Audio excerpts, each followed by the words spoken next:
व्यंजनाशक्ती प्रश्न आला तर चुकायला नको. पाहूयात व्यंजनाशक्तीची तर सर्वप्रथम व्याख्या. व्यंजनाशक्तीमध्ये थोडक्यात दुसऱ्याला नावे ठेवली जातात. दुसऱ्याला काय नावे ठेवली जातात. उदाहरणाच्या माध्यमातून पहा. पहिलं उदाहरण आहे, समाजातील असले साप ठेचून काढले पाहिजे. म्हणजेच काय, समाजातले साप ठेचून काढायचेत का, तर अजिबात नाही. सापासारखी प्रवृत्ती असलेल्या लोकांना काय केलं पाहिजे, खेचून काढलं पाहिजे. दुसरं वाक्य आहे, सरकारी खात्यात माणसांपेक्षा लांडग्यांचाच वावर जास्त.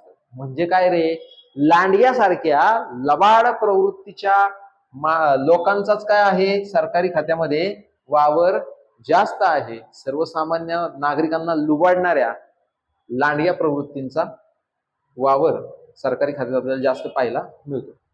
पुढचं वाक्य, निवडणुका जवळ आल्या की कावळ्यांची कावकाव सुरू होते. आता या ठिकाणी कावळ्यांची कावकाव म्हणजे नेमकं काय, तर तुम्हाला माहिती असेल, राजकारणी लोक खूप मोठी मोठी आश्वासन देतात, परंतु त्या पद्धतीने ते काम करत नाही. ठीक आहे. पुढे, गोरगरिबांच्या रक्त शोषणाऱ्या असल्या जळवा वेचून काढल्या पाहिजे. जळवा म्हणजेच काय, तर गोरगरिबांचं शोषण करणारी जी काय जळवा जातीची जी काय लोक आहेत, तर ह्या लोकांना वेचून काढलेलं पाहिजे. मला वाटतंय व्यंजनाशक्ती तुमच्या लक्षात आली असेल. व्यंजनाशक्तीमध्ये दुसऱ्याला नावे ठेवली जातात.